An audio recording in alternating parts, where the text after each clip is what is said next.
се разбира Европа, а Бога на вечер вчера во Малме. Така што по тој повод денеска единствен новинар од Македонија е Валентина Ѓоргиевска, која што ќе ни каже малку повеќе детали за тоа што се случуваше, поточно генерално што се случува на Евровизија, ќе се осврне и околу безбедноста, а нормално и на она што е актуелно зад сцената, по можеби некои скандали, кои се фаворити. Сето тоа ќе ни го презентираме на незиниот извештај во продолжение. Само да споменеме, Македонија втора година поред не учествува на Евровизија, но како и да е, дефинитивно сите светски медиуми, па и ние сме свртени, односно внимание, тоа е свртено токму на ова ново издание 68. Ќе проследиме Вале, се разбира со извештајот, а веднаш после тоа ќе го проследиме и настапот на Џони Логан, кој што во ревијалниот дел настапи со темата Еуфорија, имено победничката тема на Лорен, а исто така кога сме веќе кај Лорен и Џони Логан, оно што ги споредува нив,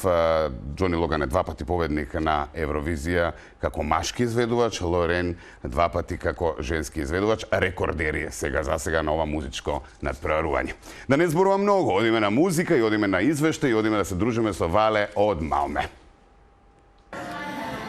Голем поздрав до гледачите на телевизија. Телма, ве поздравувам директно од Малме, од Евровизија 2024 година, каде оваа година на 68-то издание на најгледаниот фестивал во светот, а најомилениот во Европа Евровизија. Јас сум единствениот представник од Македонија, меѓутоа како новинарски представник, бидејќи нашата држава за жал оваа година нема свој музички представник и се надевам дека во следните години ќе биде исправена и таа на некој начин не би ја нарекла грешка, меѓутоа би ја нарекла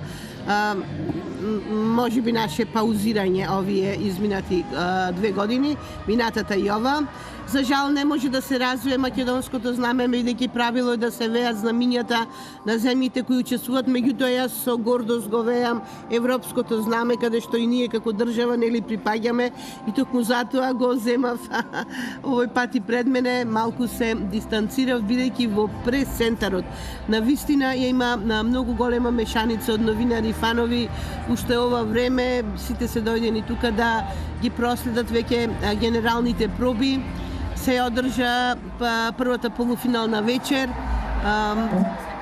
утре вечер е втората полуфинална вечер, значи 7 и 9 мај беа предвидени за полуфиналните вечери, а веќе на 11 мај се случува главното финале на кое што ќе настапуваат земјите кои ќе бидат нели избрани од двете полуфинални вечери и она голема група од 5 земји кои директно влегуваат во самото финале. Првите 2 вечери се одвива преку телевотинг, но на самото финале ќе биде половина телевотинг, половина стручно жири, така ќе биде избран победникот на 68-та Евровизија. Можам со голема радост да констатирам дека оваа година можеби немаме музички представник, но новинарите и представниците на земјите и на некои делегации со гордост ја вееа пораката од нашиот миротворец, така го нарекуваме, бидејќи преку своите цвеќиња ја шири пораката за мир господинот Живко Поповски Цветин, која што беше подпишана и пренесувана како цветен цртеж од рака во рака во самиот прес-центар. Тој е наш кандидат за Нобелова награда и оваа година. Навистина беше чест и гордост да се пренесе неговата порака, која што гласи, како мото гласи, убавината на музиката и цветот да го спасиме светот. Еден слоган кој го креиравме заедно, господинот Цветин, јас и поетот Горан Анчевски, и со која што ме испратија нели на оваа Евровизија, јас ја пренесов.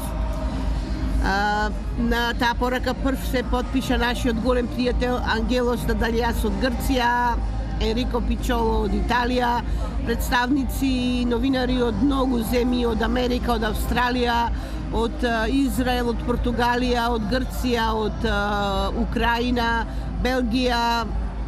и од многу Азербејџан, Турција, многу други земји, преку 30 земји кои се присутни преку своји представници и преку своји музички и медиумски представници. 27 земји учествува оваа година. За најголеми фаворити се сметаат, рековме, секој има право да се гласа, нели, за својот фаворит, но се сметаат Швајцарија и Хрватска, и доколку би победила Хрватска, ние би биле срекни, посебно јас, бидејќи ќе ми биде многу поблиску и ќе можам повеќе денови да го просветам самиот фестивал. Но оваа година, за разлика од минатите години, можам да речам дека нема големо присуство на новинари како во изминатите години. Помалку новинари и помалку фанови за разлика од минатите години, но поголеми безбедносни мерки заради најавите од евентуални терористички напади, бидејќи имаше структури кои не се согласуваат со тоа што Израел има своја земја, има своја представничка песна поради конфликтот со Палестина, меѓутоа Евровизија е категорична, ЕБО е категоричен, ова е музика и земјите се добре дојдени да имаат свој представник, тие кои што секако ќе пријават свој представник. Јас искрено не забележав некои посебни безбедносни мерки, иако првото прашање на шведскиот новинар кога дојдов, кога ми земаше интервју за шведската радиотелевизија, беше дали се чувствувам безбедна и дали забележав многу обезбедување. Јас му реков не забележав, само неколку полицајци, меѓутоа секако сигурно има безбедносни служби кои што поинаку си ја завршуваат својата работа, се е добро следено со камери, но никој не се плаши, повеќе се плашат граѓаните на Малме отколку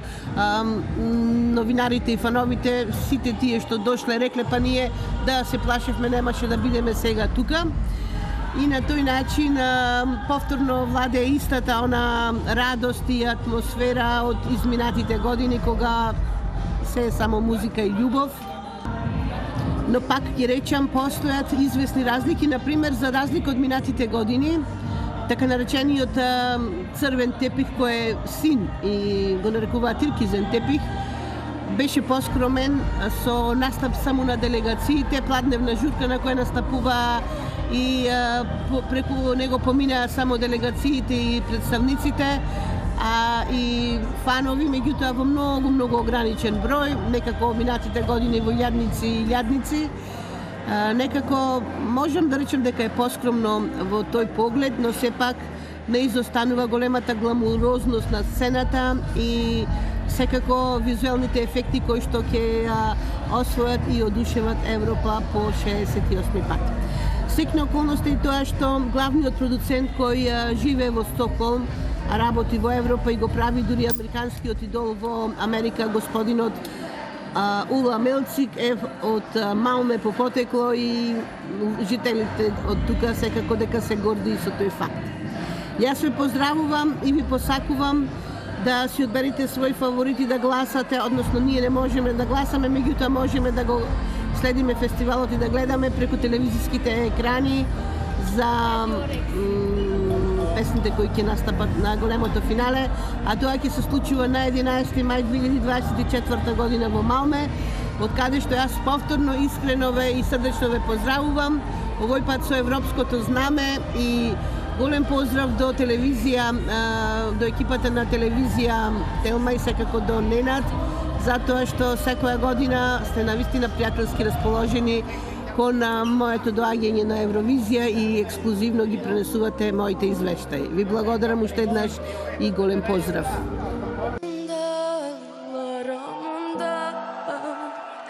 We